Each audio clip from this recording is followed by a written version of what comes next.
Estamos estudiando el capítulo 3 de esta carta y vamos a terminar el capítulo el día de hoy.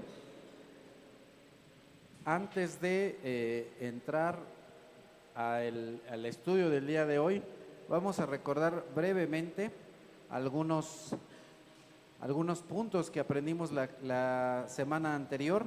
Aprendimos que todos los tesoros de la sabiduría y del conocimiento se encuentran en Cristo, por lo tanto es importante descubrir todos estos tesoros a través del estudio de la palabra de Dios. Conforme vamos avanzando, obedeciendo al Espíritu Santo y teniendo el deseo de que Dios nos moldee y nos forje, Él lo va haciendo de un nivel de gloria al siguiente. Cristo es nuestra meta, Cristo es nuestro estándar. Todos debemos procurar ser como Cristo. Para saber cómo es Cristo es que estudiamos la palabra de Dios, la estudiamos hasta que habite en abundancia en cada uno de nosotros de una manera profunda. Así es como nosotros sabemos cómo es Cristo y por lo tanto sabemos cómo es que debemos ser cada uno de nosotros. El Espíritu Santo es el que nos va moldeando y para llegar a esta meta nos resulta muy conveniente tener ejemplos a seguir. Seguimos a Pablo. Él se nos ha revelado en el Nuevo Testamento. Prácticamente la tercera parte del Nuevo Testamento está lleno del ejemplo de Pablo, de las enseñanzas de él. Tenemos mucha información de él, de cómo actuó, pero también aprendimos la semana pasada que es responsabilidad de los Timoteos y Epafroditos de nuestra era. Es decir, es la responsabilidad de los pastores, de los ancianos del día de hoy, de seguir a Pablo hacia Cristo, de tal manera que nos volvemos hombres que otros siguen. Debemos nosotros amoldarnos a ese patrón, al patrón de Cristo. Pero también debemos tener cuidado de aquellos que no siguen este ejemplo, sino más bien que son enemigos de la cruz. Enemigos de la cruz. A este tipo de personas los encontramos principalmente en dos grupos. Bueno, hay varios grupos, pero dos grupos principalmente: los judaizantes, los que enseñan que la salvación se obtiene por la ley más la fe, o por la fe más la ley, es decir, que la fe no es suficiente. Y tenemos a otro grupo en el otro extremo, los libertinos o los antiley o antinominianos, los que creen y enseñan que una vez que tú aceptas a Cristo puedes vivir como tú quieras, que la fe no va a ser un cambio en ti. Y gracias a toda esta influencia, filosofía, hay una teología que está centrada en el hombre, una salvación que está centrada en el hombre y una santificación que está centrada en el hombre. Eso no es lo correcto, pero este tipo de mentalidad a eso ha llevado a las personas. De tal manera que la vida cristiana se ha vuelto para muchos simplemente el satisfacer sus necesidades, el ser feliz, el tener una buena imagen de sí mismo, una dignidad personal alta. Y para este tipo de cristianos y de teología, todos se encuentran en resolver sus problemas, en resolver sus conflictos, y las personas se enfocan en eso. Pero eso no es lo que enseña la palabra de Dios, ya que entre más conozco de Dios, entre más me enfoco en Dios, entre más estoy en comunión con Él, el Espíritu me hace más como Cristo. Y entre más me enfoco en mí mismo, pues más distraído estoy del camino correcto. Ahora, en la vida cristiana, nosotros estamos siguiendo hacia una meta, pero la meta, de nuevo, repito, no es la satisfacción de mis necesidades, no es la satisfacción de mis deseos. La meta de mi vida es ser como Cristo. Vamos allá donde nos quedamos, Filipenses 3:19. Su destino es la destrucción, adoran al Dios de sus propios deseos y se enorgullecen de lo que es su vergüenza, solo piensan en lo terrenal. Como lo dijimos también la semana pasada, la psicología humanista ha invadido y corrompido a los cristianos, ha corrompido la teología cristiana también y se ha incorporado a la teología. Esto ha llevado a que se tengan al día de hoy las buenas noticias del valor personal, de que tú eres muy importante, las buenas noticias de la seguridad, las buenas noticias de la prosperidad, las buenas noticias de la salud, las buenas noticias de la felicidad, el evangelio de la prosperidad. Pero ese no es el evangelio de Cristo, ese es el evangelio de muchas iglesias que se dicen cristianas y ese es su evangelio. Es terrible que al día de hoy todo este mal llamado evangelio ha corrompido tanto la enseñanza que muchas personas y muchos cristianos se dejan llevar por ese tipo de enseñanza. Por eso es que el Señor Jesucristo dijo a sus discípulos: cuídense de los falsos profetas, vienen a ustedes disfrazados de ovejas, pero por dentro son lobos feroces, por sus frutos los conocerán. ¿Acaso se recogen uvas en los espinos o higos en los cardos? Recién el Señor Jesucristo fue de vuelta al Padre y los discípulos, ya predicando el reino de Dios, empezaron inmediatamente a surgir falsos maestros. Vamos a ver algunos ejemplos de esos falsos maestros. No voy a comentar a detalle, nada más algún comentario muy pequeño respecto de eso. Y encontramos de esto en el libro de los Hechos. Vamos a empezar en el capítulo 8 de la Escritura. Ya desde antes había en esa ciudad un hombre llamado Simón, que, jactándose de ser un gran personaje, practicaba la hechicería y asombraba a la gente de Samaria. Todos, desde el más pequeño hasta el más grande, le prestaban atención y exclamaban: este hombre es al que llaman el gran poder de Dios. Lo seguían porque por mucho tiempo les había tenido deslumbrados con sus artes mágicas, pero cuando creyeron a Felipe, que les anunciaba las buenas nuevas del reino de Dios y el nombre de Jesucristo, tanto hombres como mujeres se bautizaban. Simón mismo, después de bautizarse, Simón mismo, después de bautizarse, seguía a Felipe por todas partes, asombrado de los grandes milagros y señales que veía. Cuando los apóstoles que estaban en Jerusalén se enteraron de que los samaritanos habían aceptado la palabra de Dios, les enviaron a Pedro y a Juan. Los samaritanos, ya que habían aceptado, tenían que crecer en el conocimiento de Dios, tenían que fundamentar bien las bases de su fe. Muchas veces escuchamos: ay, tal persona ya aceptó al Señor. Bueno, habría que ver si sí o si no. Continúa el libro diciendo: estos, Pedro y Juan, al llegar oraron por aquellos para que recibieran el Espíritu Santo, porque el Espíritu aún no había descendido sobre ninguno de ellos. Solamente habían sido bautizados en el nombre del Señor Jesús. Entonces Pedro y Juan les impusieron las manos y ellos recibieron el Espíritu Santo. Al ver Simón que mediante la imposición de las manos de los apóstoles se daba el Espíritu Santo, les ofreció dinero.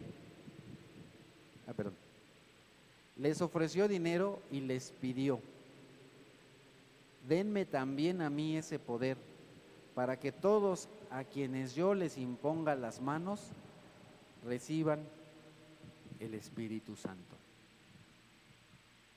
Bueno, ya tiene competencia Simón el hechicero, ¿verdad? Y hay otros que hacen milagros, que hacen cosas maravillosas, y vienen Pedro y Juan y hacen cosas más maravillosas. Las personas reciben el Espíritu Santo. Recuerden que cuando las personas en aquel tiempo recibían el Espíritu Santo, comenzaban a hablar en otros idiomas.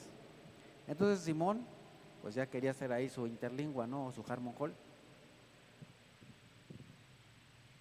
¿Y cuál es la respuesta de Pedro ante esta situación? Que tu dinero perezca contigo, le contestó Pedro, porque intentaste comprar el don de Dios con dinero. no tienes arte ni parte en este asunto porque no eres íntegro delante de Dios. De nuevo, ¿por qué quería intentar comprar ese regalo de Dios con dinero? Muy posiblemente porque él quería seguir siendo el centro de atención en Samaria, porque él quería tener la exclusividad de la magia. Sabemos que eso no es magia. Vender sus servicios de hechicería, porque seguramente esos hechizos no los hacía de gratis, como el día de hoy que vemos muchos anuncios de personas que hacen quién sabe cuánta porquería y no la hacen gratis, ¿verdad? Simón, ¿qué es lo que quería hacer?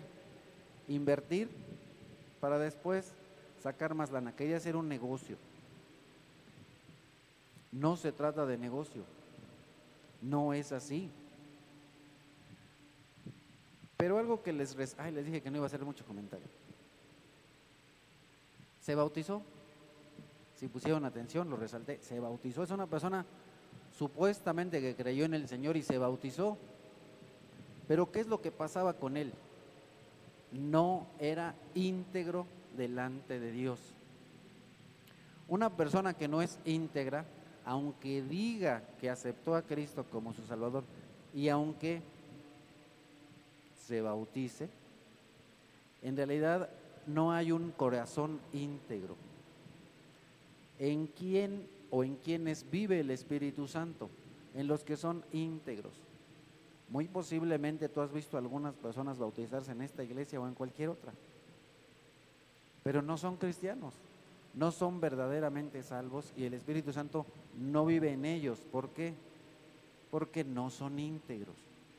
El Espíritu Santo conoce nuestro corazón, conoce nuestra manera de pensar y de vivir y nuestra manera en la que vamos a vivir. Entonces, muy posiblemente, algunas de las personas, no te digo que todas, pero algunas de las personas que conoces, o tal vez muchas que se dicen cristianos, son como este Simón. No son íntegros delante de Dios y el Espíritu Santo no vive ni siquiera en ellos. No es posible.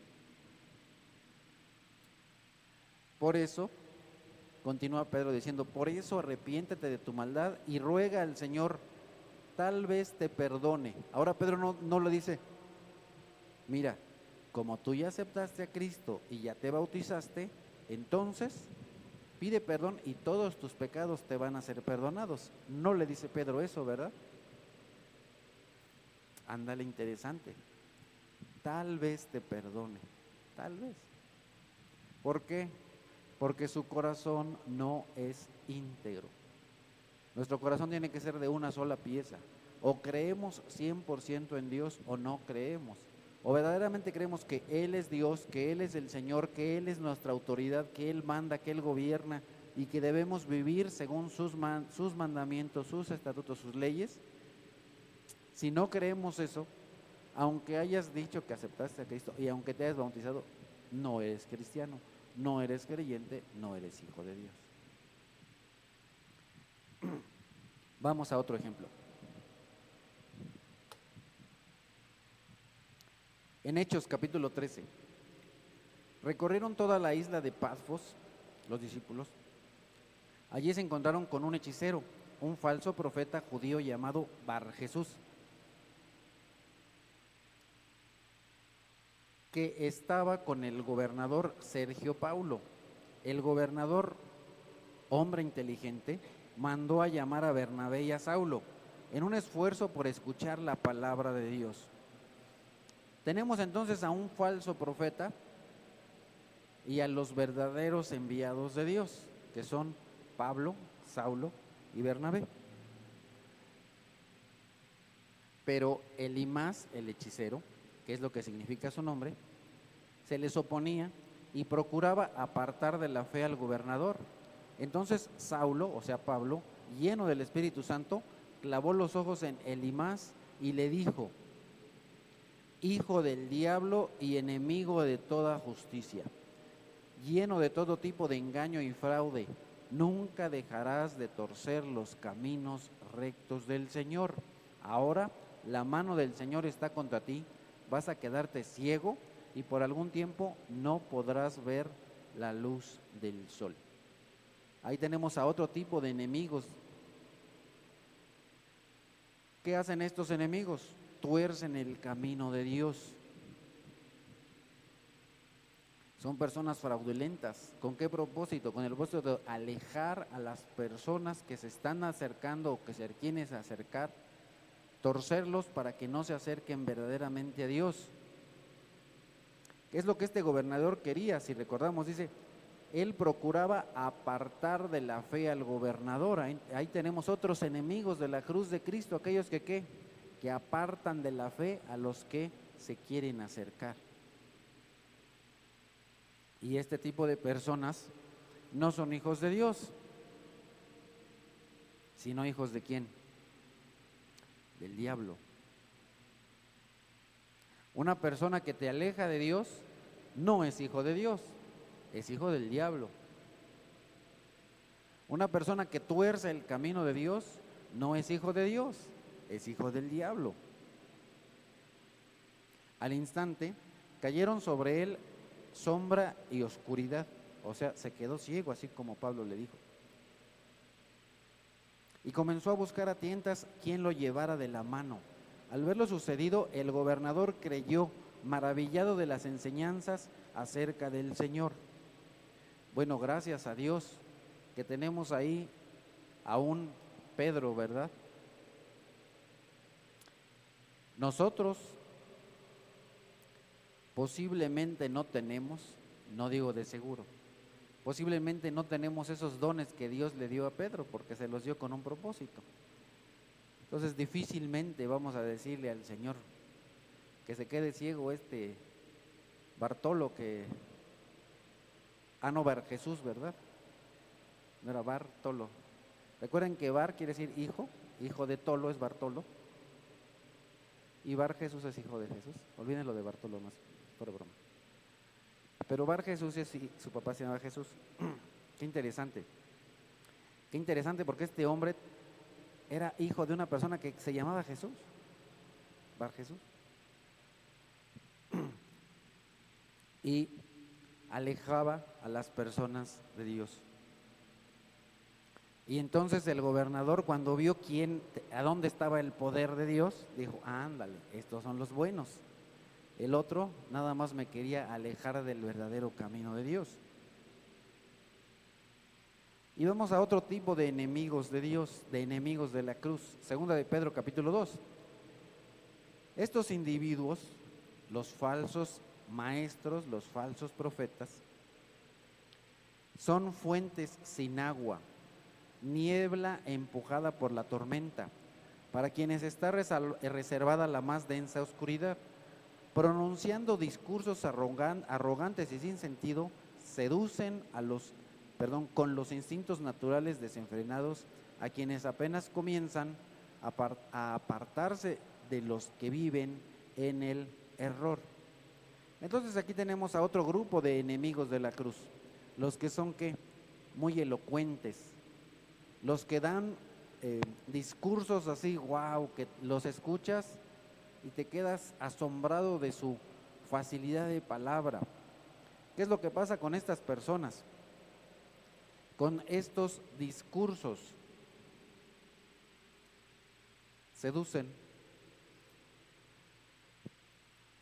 te apantallan. Hay personas que hablan pero tan lindo, tan bonito que te apantallan. Y entonces con esos discursos seducen a las personas, principalmente a quienes apenas comienzan.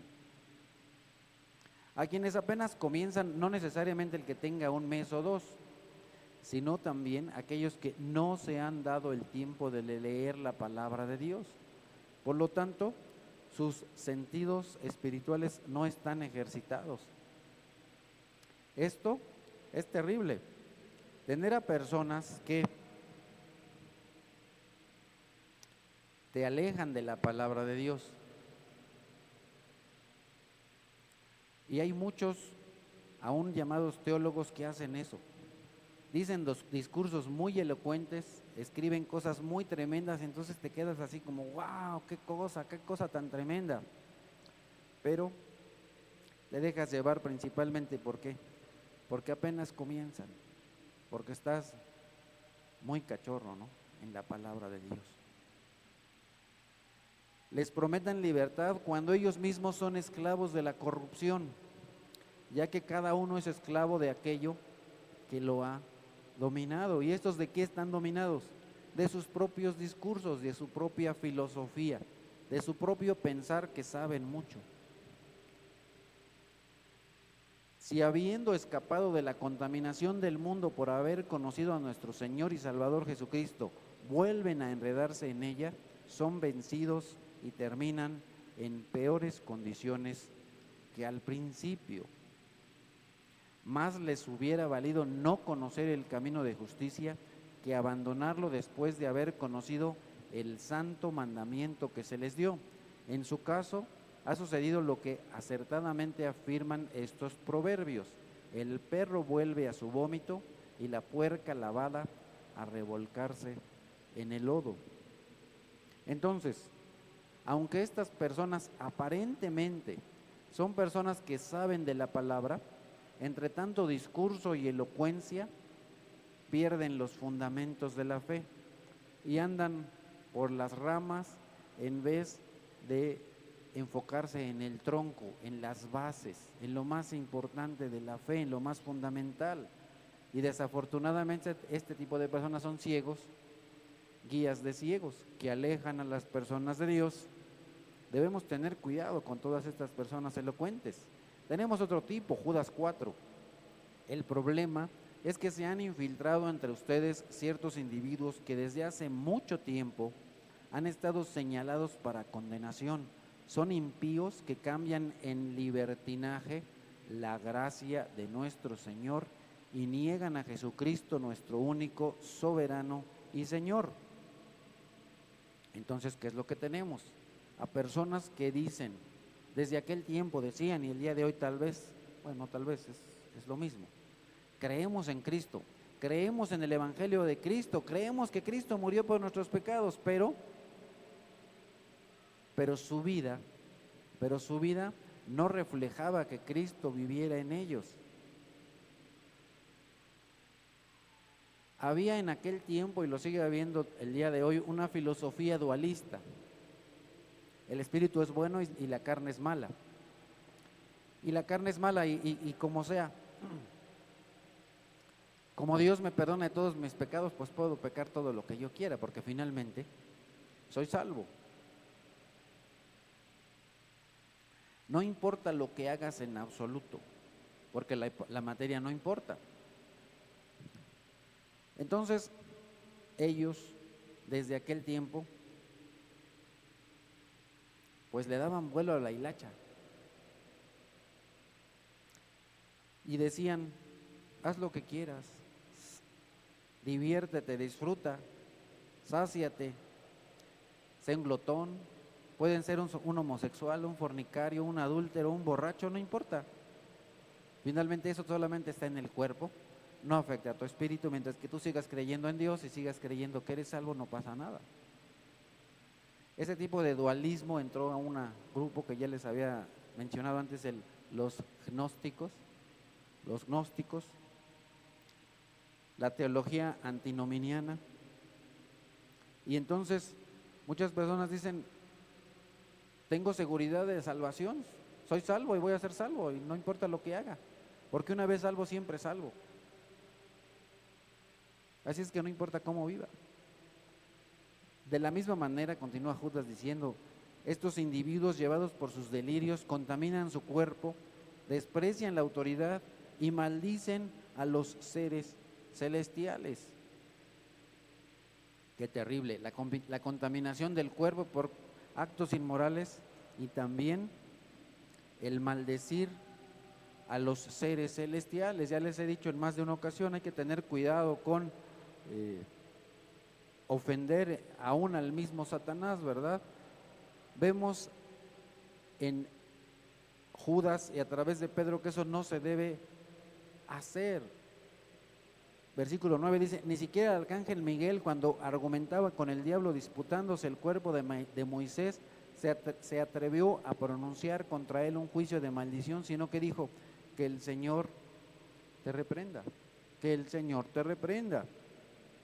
Y tenemos un grupo muy grande de muchas personas que se dicen cristianos que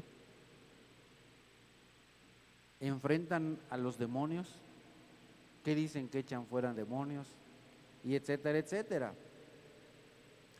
Cosa que, si bien está en la palabra de Dios, hay que tener cuidado en quién lo hace y cómo lo hace y si tiene la suficiente preparación espiritual. Continúa Judas diciendo, en cambio estos maldicen todo lo que no entienden y como animales irracionales, lo que entienden por instinto es precisamente lo que los corrompe. Ahí tenemos a varios tipos de enemigos de la cruz de Cristo. Pablo,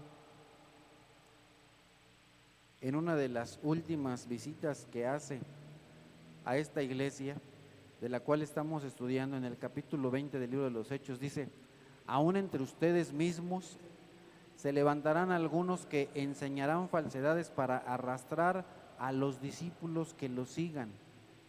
Así que estén alerta. Recuerden que día y noche durante 3 años no he dejado de amonestar con lágrimas a cada uno en particular. Mira qué cosa tan tremenda. Nosotros vemos el libro de los Hechos, lo estudiamos y no vemos, aparte de estas, en las ocasiones en las que Pablo fue apedreado, no vemos que Pablo escribe, estoy muy triste y estoy llorando porque me apedrearon. Naufragó y tampoco vemos que Pablo dice, estoy triste y estoy llorando porque me naufragué. Lo blasfeman, lo apedrean hasta casi matarlo. Y después no vemos algo que registre que Pablo estaba triste porque lo apedrearon para casi matarlo. Pero, ¿qué es lo que puede llevar a una tristeza muy grande y a llorar a una persona? Ver que sus seres queridos o las personas a las que les está enseñando la palabra de Dios se alejen o se puedan alejar. En este caso, recordemos que a los discípulos Dios le dio el don, el regalo de ver y de saber qué es lo que sucedería a futuro. Entonces Pablo sabía que se iban a meter a la iglesia a la cual él enseñaba, y es interesante porque en esta iglesia no solamente predicó Pablo, sino también el mismo Juan. Entonces, teniendo aún a los mejores maestros, la iglesia se corrompió. Qué terrible. Pero de nuevo Pablo, ¿qué es lo que dice? Que está llamando desde la atención aún con lágrimas y decirlo, hey, cuidado con los falsos maestros, con los falsos profetas, porque todos ellos trajeron desviación a las personas. Ahora, estas personas podían ser tan fácilmente desviados por los falsos profetas. ¿Por qué? Porque muchos de ellos no habían seguido la indicación de mantenerse firmes y fuertes en el Evangelio, en las bases de la fe. Era importante para él que se mantuvieran puros. Regresamos a Filipenses 3. Su destino es la destrucción, adoran al Dios de sus propios deseos y se enorgullecen de lo que es su vergüenza, solo piensan en lo terrenal. Vamos a ir entrando a detalle en esto. Entonces, estos enemigos de la cruz de Cristo, como vimos en varios ejemplos del libro de los Hechos, pueden estorbar la predicación de la palabra, tal vez pueden buscar predicar con el interés de obtener algún beneficio económico, un reconocimiento social, por tener poder. Hay otro tipo de enemigos de la cruz de Cristo que no necesariamente niegan la cruz, sino que le añaden, los judaizantes. Y Pedro les habla muy duro.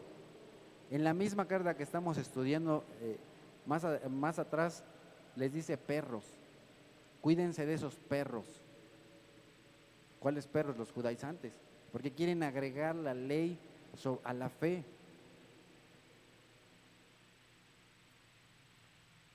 Pablo enfrenta esta situación no solamente en Filipos, sino también en Galacia, cuando les dice, Gálatas insensatos, piensen, ¿Qué les pasa? Porque por todos lados los legalistas se quieren meter. Dice que su fin es la destrucción, su Dios es sus propios deseos. Ponen su mente en cosas terrenales. Creer todo acerca de Cristo, pero al mismo tiempo creer que hay que hacer más cosas para ser salvo, agregarle eso es incorrecto, porque tener la fe más algo es algo incorrecto. ¿Para qué? Para la salvación. Ahora no se confundan, para la salvación. Para ser salvo lo único que necesitas es la fe, no las obras. Las obras son un resultado de la salvación, pero no es lo que te salva. Y entonces estas personas adoran ¿qué? Adoran al Dios de sus deseos, sus logros, sus obras religiosas, se enorgullecen de eso. Es típico de los falsos líderes que son libertinos, pero en realidad son enemigos de la cruz de Cristo. ¿Cuántas veces no hemos escuchado de personas? Primera carta a Timoteo en el capítulo 3 y Tito nos da ciertos parámetros que debe cumplir un líder religioso. ¿Y cuántas veces no hemos visto algún líder libertino que ya abusó de un niño o de muchos niños, o que se metió con mujeres que no son su esposa ahí en la iglesia? ¿Y qué es eso? Dejarse llevar por el Dios de sus deseos. Y presumen o se jactan, se enorgullecen de lo que les debería dar vergüenza. ¿De qué se jactaban los judaizantes? De todo el cumplimiento que ellos tenían de la ley, y pensaban que por eso iban a ser salvos. Y por otro lado tenemos a los antinominianos, que ¿de qué se jactan? De todas las cosas libertinas que hacen. Cuando tú conoces a una persona libertina, te va a recitar todas las cosas que hace, ¿no? Tú tienes a un libertino y, por ejemplo, en vez de darle vergüenza que a lo mejor se haya emborrachado, te va a presumir que si ya se tomó 10 o no sé cuántas botellas de tal cosa. De eso presume, cuando le debería de dar vergüenza. Ahí tienes al libertino que tal vez dice, es que yo ya estuve con 2 o 3 o 4 o 5, 10 o 20 o 100 mujeres, no sé. Y de eso te presume, cuando eso es lo que le debería de dar vergüenza. Presumen de aquello de lo que les debería dar vergüenza. Una vida vergonzosa. ¿Por qué? Porque solamente piensan en lo terrenal. Estando de una manera religiosa metido en lo terrenal, o estando de una manera carnal metido en lo terrenal. Pero ¿qué es lo que dice Santiago?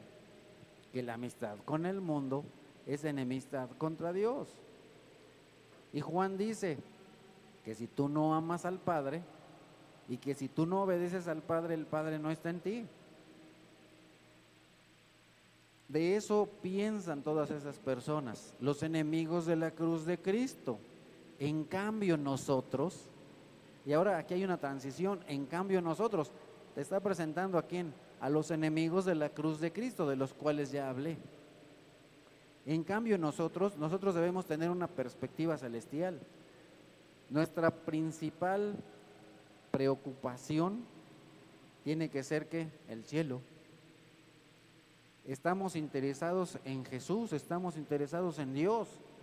Estamos interesados en que en algún momento lleguemos a la presencia de Dios y Él nos diga, muy bien, buen siervo fiel. Eso esperamos que Él nos diga. Esperamos todas esas coronas de las cuales nos habla la Escritura. Esperamos ser recompensados, esperamos la gloria eterna. Estamos esperando ese proceso de ser como Cristo. Y ahora en ese proceso de ser como Cristo, regresando a nuestro ejemplo de Pablo, ¿cómo vemos a Pablo? La mayor parte del tiempo golpeado, perseguido, en naufragios, apedreado, con algún tipo de dolor u otra, privado de muchas cosas, pero a él no le preocupó eso, no puso su prioridad en eso, ni tampoco se angustió por eso. Y si ustedes se dan cuenta, cuando leen las cartas de Pablo, tampoco pide que oren por eso. Normalmente cuando pide oración para que más personas conozcan de Dios, para que más personas a través de su sufrimiento vean a Dios revelado. Él está produciendo para el reino. Así es que su preocupación es celestial. Él dice, me gustaría ya estar en el cielo, pero pues me tengo que quedar aquí por ustedes para darles a conocer la palabra de Dios. Cristo está en el cielo y Él quiere ser como Cristo. Y nosotros también debemos tener esa misma mentalidad. Pero ¿qué es lo que pasa aquí? Nosotros en nuestra vida diaria hablamos muy poco del cielo y la verdad es que nos importa muy poco el cielo. Hace algunos meses, pocos, estuvimos hablando acerca del futuro, pero la verdad es que si tú buscas en el internet, te vas a dar cuenta con que muy pocas personas o predicadores hablan del cielo o hablan del futuro. La mayor parte de predicadores, ¿de qué hablan? De hoy, de los beneficios del hoy, de las bendiciones del hoy. Pensamos tampoco en el cielo, que a veces nos acordamos del cielo cuando vamos a un funeral. Y entonces vamos ahí, consolamos a la familia que está ahí y le decimos que no se angustie, que no esté triste, que ya su familia está en el cielo, pero por dentro decimos, ay, qué bueno que el que se murió no fui yo, o no fue mi mamá o mi hermano o mi papá.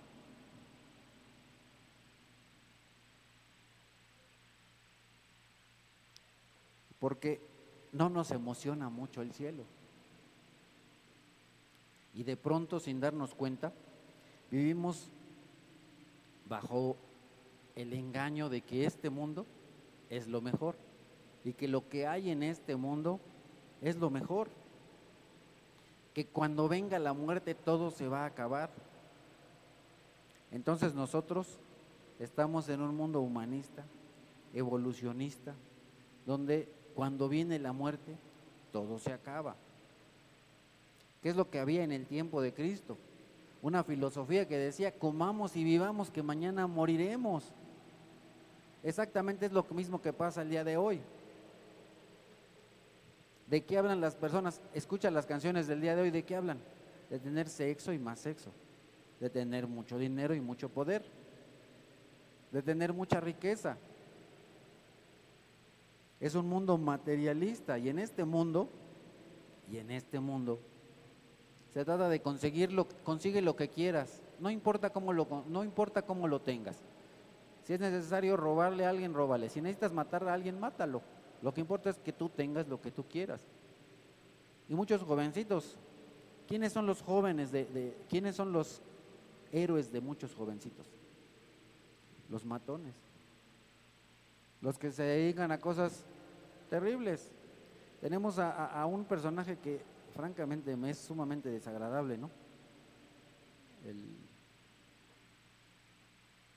Ay, ¿cómo canta? Se lo saben. ¿Cómo se llama, Michi? P, ¿no? El P, ¿cómo se llama? La triple P o la P, la doble P, ¿o qué? Ándale, pero si bien que saben. ¿Y por qué tuvo tanto éxito este hombre? Éxito en todo el mundo. ¿Y de qué hablan muchas de las canciones de ese tipo? ¿De qué hablan? No te digo para que te pongas a investigar y entonces ya seas fan y ya tenga más likes y más views este hombre. De puras cosas corruptas, cosas que deberían de darle vergüenza, pero de las cuales se enorgullece.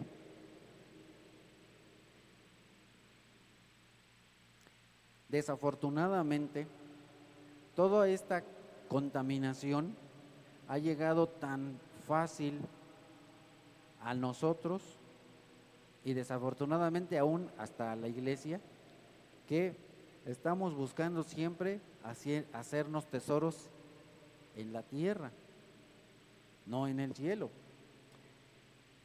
Nos buscamos hacer tesoros en la tierra donde el óxido, la polilla, echan a perder, donde los ladrones roban y te dejan en la calle.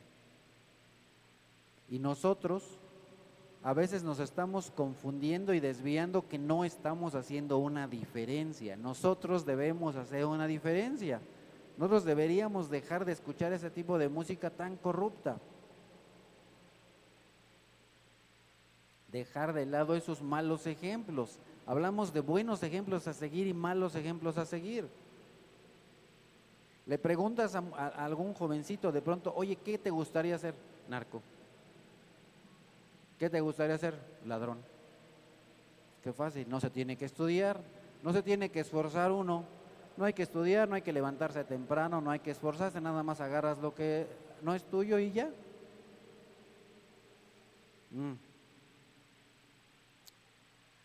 Este tipo de mentalidad de una manera muy sutil se mete ¿dónde?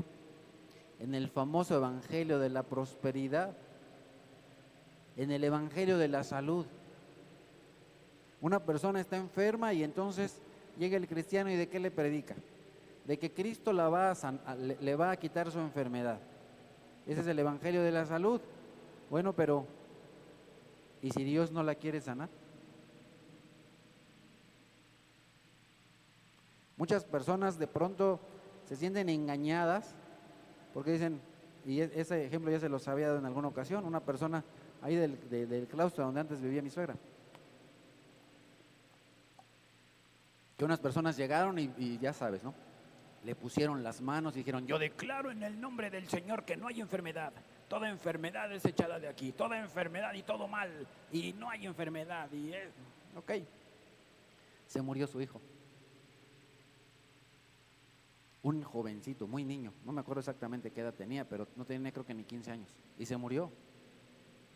Se decepcionó del cristianismo porque unos falsos maestros, unos falsos cristianos le dijeron que su hijo iba a ser sano, cuando lo que le tenían que decir es que no importa si tu hijo está sano o enfermo, cuando él parta de este mundo y si lo hace mañana o en una semana o en un mes va a estar eternamente con Dios.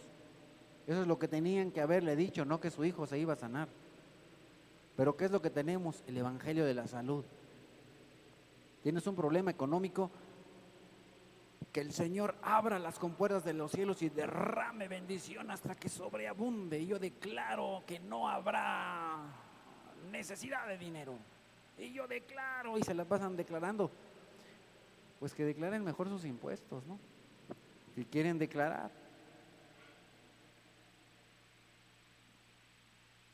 El evangelio de la salud, el evangelio de la riqueza, el evangelio que resuelve todos tus problemas, arregla tu vida, matrimonio feliz, vida laboral exitosa, vas a ir a la escuela que quieras, vas a tener el trabajo que tú quieras. Y entonces, ¿qué es lo que esos malos pastores quieren? Quieren que la iglesia ordeñe al mundo. Y es lo que ellos quieren hacer, ordeñar al mundo y a los congregantes. Cuando nuestra morada no es de aquí, ni nuestra ciudadanía es de aquí. Nosotros solamente estamos de paso y a veces se nos olvida tanto que estamos de paso. Recientemente mi hija se fue de vacaciones. No se llevó su cama,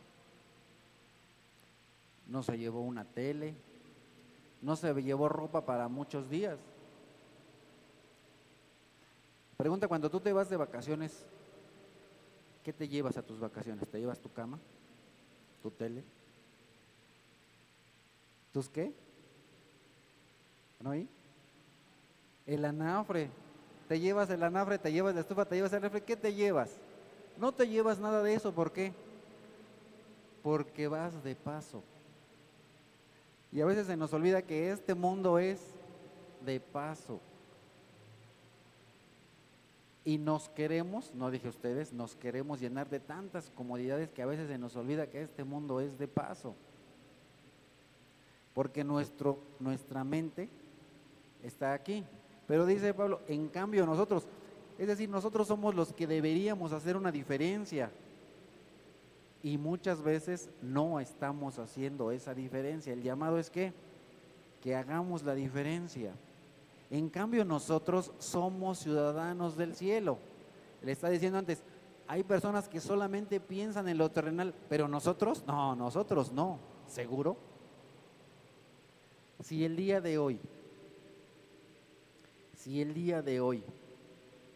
preguntar, a ver, levanten la mano los que ya están listos para irse al cielo, muchos dirían, híjole, nomás para que no digan que no, pues levanto la mano.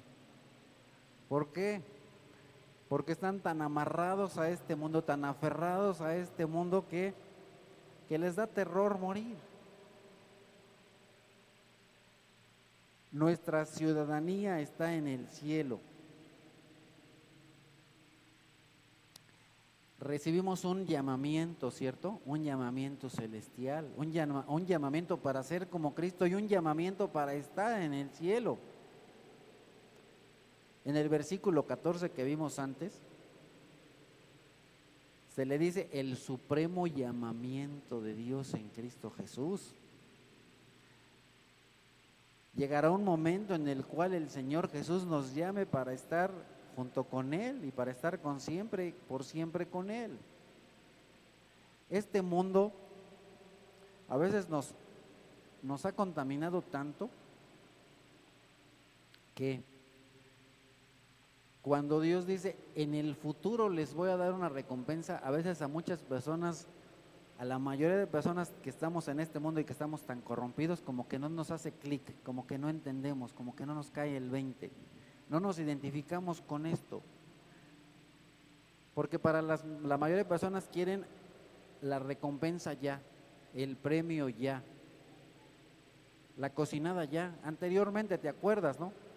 A lo mejor te tocó una madre o una abuela que hacía los frijoles en la olla, ¿no? Y que se tardaban ahí horas en cocinar los frijoles. Ahora pues todo es en olla express, rápido, ¿no? ¿Y por qué se tarda tanto? ¿No habrá algo más rápido? Las horas de cocina, ahora todo es rápido. Consigue todo lo que quieras, todo lo quieres ya, inmediato, rápido. De pronto se inventó el horno de microondas y ya la comida la tenías en 3 minutos, las personas en 3 minutos. Entonces de pronto viene y le dice, oiga comadre, ¿qué cree? Me compré un horno de microondas que cocina en 2 minutos. Oye viejo, cómprame uno de esos porque ese se tarda mucho. El mío se tarda 3 minutos y el de ella se tarda 2. Todo lo queremos rápido, ya, inmediato. No tienes dinero, paga con la tarjeta de crédito. Paga y sigue pagando. Ya después no sabes ni cómo pagar la tarjeta, pero pues ya de momento ya te endeudaste, ¿no?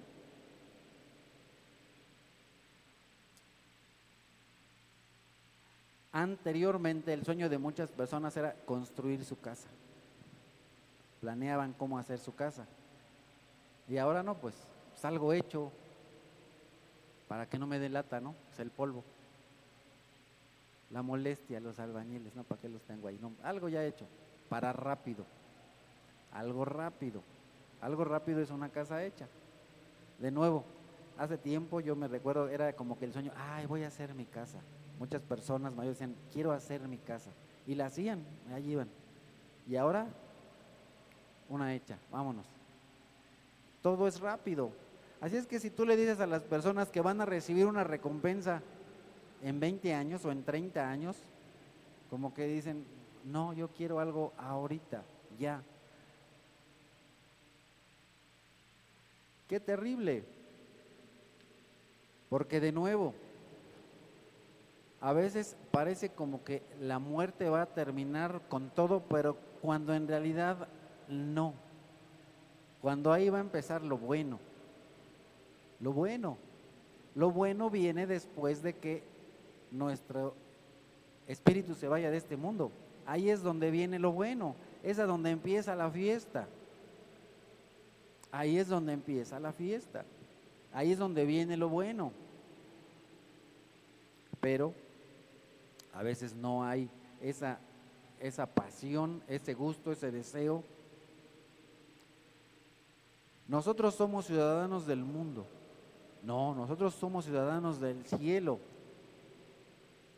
Recuerda, ¿dónde está tu ciudadanía? En el cielo. Eres ciudadano del cielo, del cielo. Tu nombre está registrado ahí. Tu Padre está en el cielo, tu Padre te está esperando. Debemos tener esa perspectiva, pero de pronto no la tenemos. Peleamos todo lo posible y hacemos todo lo posible por quedarnos en este mundo, y se los he dicho. A veces a la persona ya el Señor la está llamando. Métale una manguera, métanle cables, métanle tubos, métanle lo que sea, pero que no se vaya de este mundo.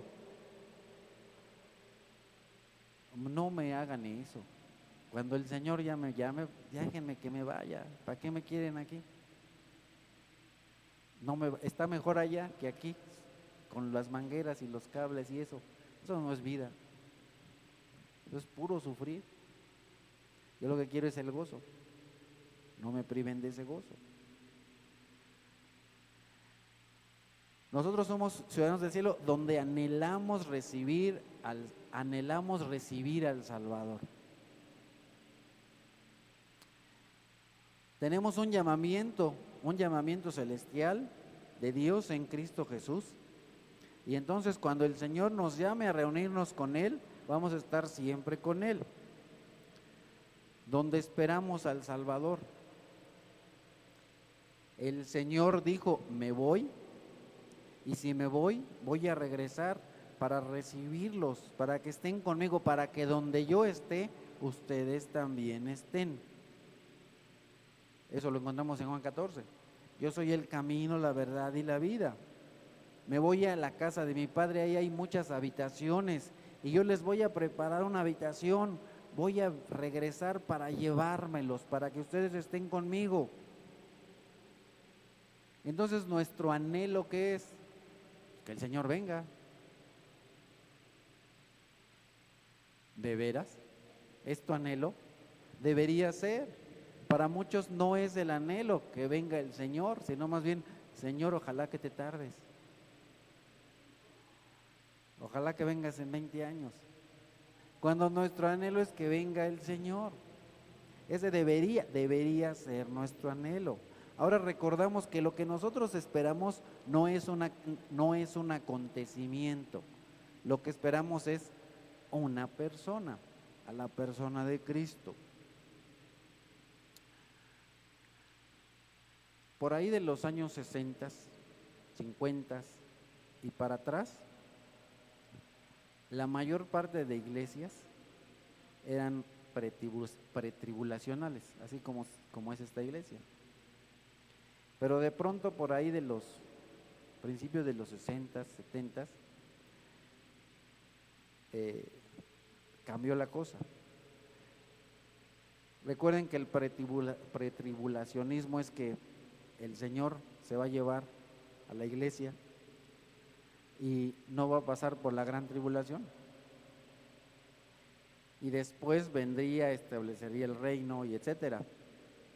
Entonces, esa era por mucho tiempo la enseñanza, la teología, pero de los 70 para acá ha habido mucho empuje, mucho impulso al postribulacionalismo, a que la iglesia va a estar después de la tribulación, y eso se vuelve cada vez más y más popular. Y la pregunta es ¿por qué? ¿Les gustaría pasar por eso? ¿Quieren conocer al anticristo? Posiblemente ese tipo de mentalidad que muy en lo interno y muy en lo subliminal quieren, como diría mi niña, quieren ir al chismecito. Muy posiblemente por eso hay que acomodar la teología para quedarnos. Vamos a ver cómo se pisan los demonios, ¿no? Han de saber que en las iglesias pentecostales hacen eso, ¿no? Pisan demonios. Todo esto de atar a Satanás, a lo mejor has escuchado que dicen, es que vamos a atar a Satanás. Eso de atar y desatar, les encanta a los pentecostales. Pero a mí no me interesa estar aquí cuando venga ese momento, y tengo la fe en la que no voy a estar ahí. Y si por fe soy salvo, por la misma fe, no voy a estar aquí. Porque no es posible que Dios me conceda una cosa, pero no la otra. Nosotros anhelamos que recibirlo.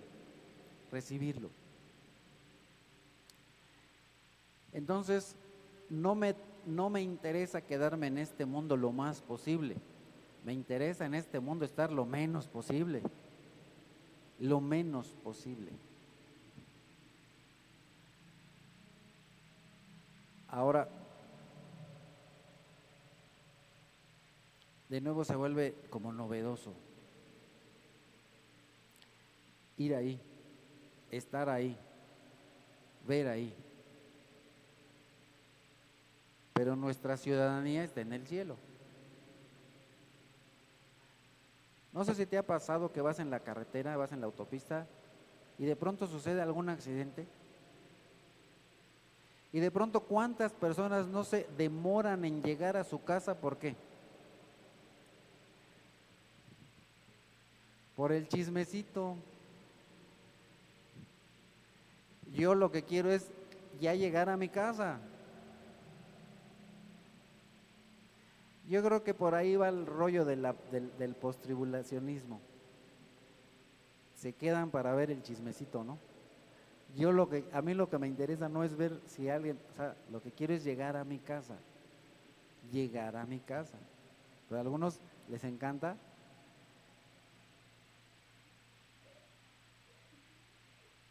quieren ver todo. Ahí está el postribulacionalismo. ¿Por qué quiero estar en un mundo lleno de demonios cuando puedo estar con Cristo en el cielo? Pero hay algunas otras razones por las cuales a muchas personas no quieren ir al cielo. ¿Saben por qué? Porque les gusta su pecado. Están tan enamorados de su pecado, tan amarrados a su pecado, que como en el cielo no va a haber eso. Los placeres del pecado, los placeres de esta tierra. No quiero ir al cielo porque ahí se me hace que no va a haber diversión. Si no han visto, tampoco les digo que se pongan a buscar, pero de pronto en algunos programas, hasta en programas cómicos, te dibujaban al infierno con todas las morras ahí bailando, y como que ahí está el guateque y se echan sus chelas y sus licuachelas y sus gomichelas y todo, pero no, acuachelas no, porque esas estarían diluidas, sino piensan que el infierno es un lugar divertido. ¿Y quién ha traído esta idea? Pues por supuesto que el demonio. Y se piensa que el cielo es un lugar aburrido. Para muchas personas, el mundo lo divertido, el cielo lo aburrido. El mundo lo divertido, la iglesia lo aburrido. Y los cristianos aburridos. Recuerden, hace algunas pocas semanas comentábamos de eso. El Señor nuestro Dios a su pueblo de Israel no solamente les dijo, les ordenó que tuvieran fiestas en honor a Él. Pueblo pachanguero, ¿verdad? Y la Escritura nos dice que habrá fiesta en el cielo. Incluso, ¿qué no nos dice la Escritura? Hay fiesta en el cielo cuando una persona se arrepiente, fiesta. Entonces la verdadera fiesta no está en el infierno. La verdadera fiesta está en el cielo. olvídate y no hagas caso a esas personas que dicen, no, porque el cielo va a ser aburrido, no va a haber diversión. Pues déjame decirte que es lo contrario. En el cielo es donde va a estar lo divertido, y en el infierno no va a ser aburrido, va a ser lo peor, lo que sigue. Es un lugar de castigo. No solo te vas a aburrir, te van a castigar. Y no queremos eso. La Escritura nos dice a través de Pablo, de hecho, considero que en nada se comparan los sufrimientos actuales con la gloria que ha de revelarse en nosotros. La creación aguarda con ansiedad la revelación de los hijos de Dios, porque fue sometida a la frustración. Entonces, ¿qué es lo que ansía, anhela la creación? La revelación de los hijos de Dios, los verdaderos creyentes. Esto no sucedió por su propia voluntad, sino por la del que así lo dispuso Dios. Pero queda la firme esperanza de que la creación misma ha de ser liberada de la corrupción que la esclaviza, para así alcanzar la gloriosa libertad de los hijos de Dios.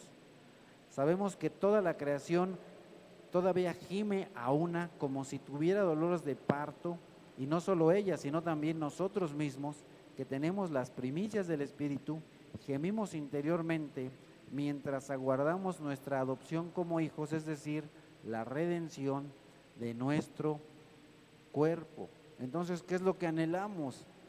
Que nuestro cuerpo, no solo nuestro espíritu, sino nuestro cuerpo y nuestro espíritu sea recibido en el cielo. Juan dice en su primera carta, queridos hermanos, ahora somos hijos de Dios, pero todavía no se ha manifestado lo que habremos de ser. Sabemos, sin embargo, que cuando Cristo venga seremos semejantes a Él, porque lo veremos tal como Él es. Qué pensamiento tan hermoso, ¿verdad? Ser como Cristo.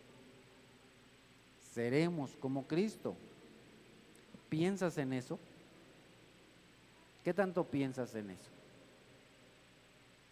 A continuación dice Juan, todo el que tiene esa esperanza en Cristo se purifica a sí mismo, así como Él es puro. Cada vez que tú tienes en tu mente, voy a ser como Cristo, voy a ser como Cristo, voy a ser como Cristo, voy a ser como Cristo. ¿Sabes qué es lo que pasa contigo cuando tienes esa en mente? Te vuelves una persona que pura.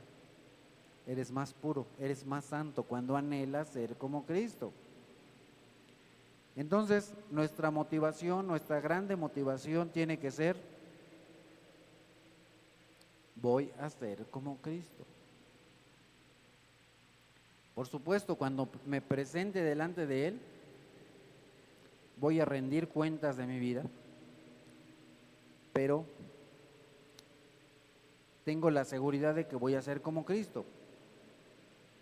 Si alguien, 1 Corintios 3, si alguien construye sobre este fundamento, sobre el fundamento de la fe en Cristo, ya sea con oro, plata y piedras preciosas, o con madera, heno y paja, su obra se mostrará tal cual es, pues el día del juicio la dejará al descubierto.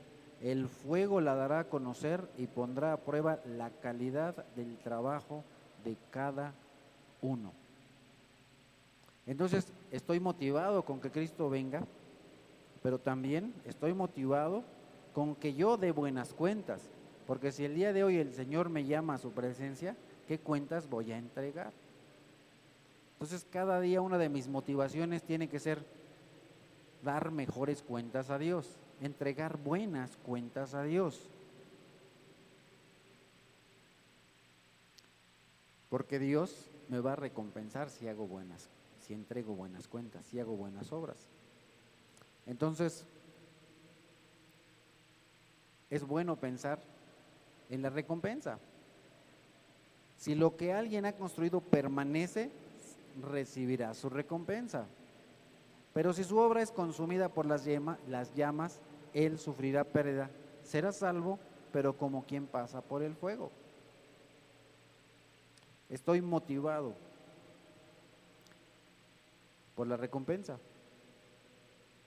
no solo porque voy a rendir cuentas, sino por la recompensa. Hay amor, hay gozo, hay premios.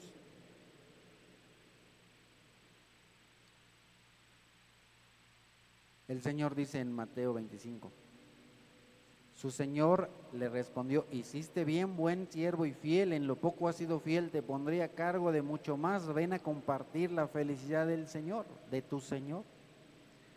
El Señor Jesús dijo: les voy a decir cómo es el reino de Dios, y nos da una parábola en la cual dice eso: hiciste bien, buen siervo y fiel. Efesios 1, alabado sea Dios, Padre de nuestro Señor Jesucristo, que nos ha bendecido en las regiones celestiales con toda bendición espiritual en Cristo Jesús. Toda bendición espiritual te está esperando allá. Aquí tenemos pobreza, pero allá tenemos toda bendición espiritual. El cielo es indescriptible. A aquellos a los cuales el Señor les concedió ver cómo era el cielo, les fue indescriptible. Dieron como una idea, una probadita, pero ahí está, ese es nuestro lugar, ahí está nuestro Señor, nuestro Salvador. Lo debemos estar esperando, porque Él siempre cumple con sus promesas. Él,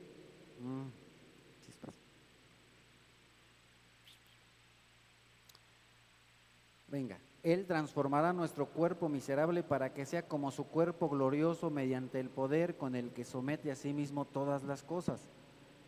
¿Por qué quiero que llegue ese momento? Porque mi cuerpo miserable va a ser un cuerpo glorioso. Mi cuerpo, conforme pasan más los años, más cosas me duelen, más problemas tengo, pero voy a tener un cuerpo como el de Cristo, y eso pues es sin lugar a dudas una motivación.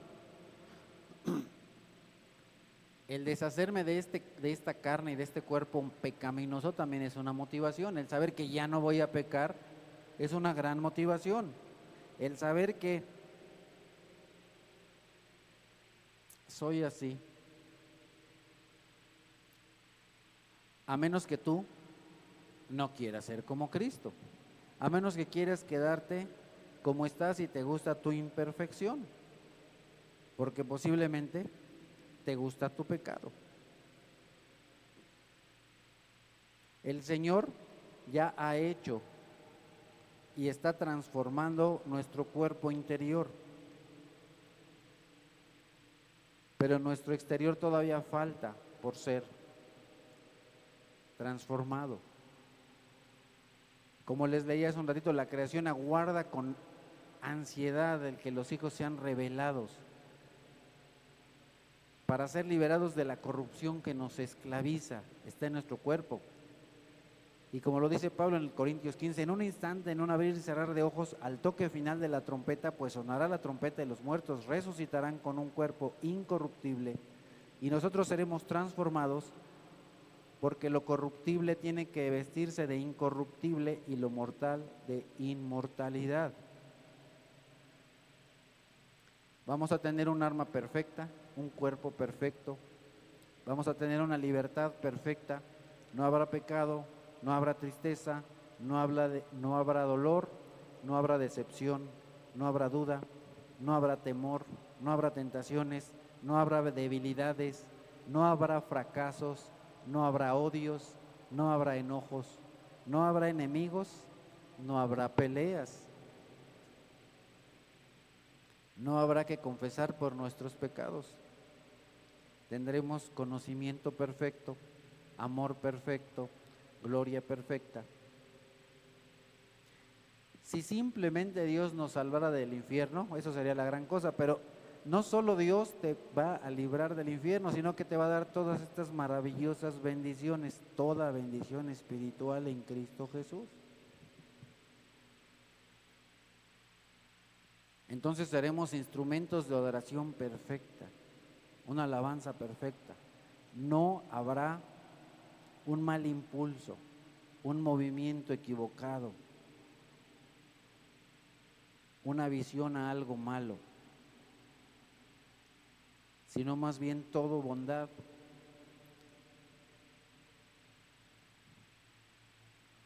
mediante el poder con el que somete a sí mismo todas las cosas. Recordemos que Dios somete a Él mismo todas las cosas y con ese poder es con el que te va a transformar. ¿Qué es lo que hace que en este momento todo el universo no sea destruido? ¿Qué es lo que hace que los planetas giren alrededor del Sol? ¿Y qué es lo que hace que todas las galaxias estén en armonía? Dios. Ese poder es el que va a permitir que tu cuerpo sea transformado. El que dijo, hágase la luz y la luz fue hecha. El que dijo, háganse las plantas, háganse los animales. El que dijo todo eso, el que tiene el poder y el que con su sola palabra creó todo cuanto existe, con ese poder es con el que te va a transformar. Ay, es que no es posible, es que no voy a ser como Cristo. Bueno, Dios dice que sí. A menos que seas de los que te van a ir al lago de fuego. Ahí sí no vas a ser como Cristo. Pero si tú crees en Cristo, debes creer que con su poder, Él te va a transformar a la imagen de su Hijo, Cristo Jesús. Y de nuevo, a pesar de tener estas hermosas y maravillosas promesas, muchas personas prefieren ¿qué? Quedarse en este mundo. Por lo tanto, queridos hermanos míos, a quienes amo y extraño mucho, ustedes que son mi alegría y mi corona, manténganse así, firmes en el Señor. Entonces, tenemos la esperanza de la venida de Cristo, tenemos la motivación de la venida de Cristo, tenemos muchas promesas, así es que nuestro enfoque, nuestra esperanza tiene que estar en que seremos transformados a su imagen, estaremos en el cielo eternamente y por siempre. Por lo tanto, debemos mantenernos firmes en fe, evitando malos ejemplos, siguiendo buenos ejemplos, leyendo la Escritura y creciendo en el conocimiento de Cristo Jesús. Amado Señor, te doy gracias por la oportunidad que me das en esta mañana de compartir tu palabra. Te suplico, Santo Dios, que lo que aprendimos el día de hoy nos sirva a reforzar nuestra fe y a mantenernos firmes en fe. Gracias te doy, Padre Santo. Amén.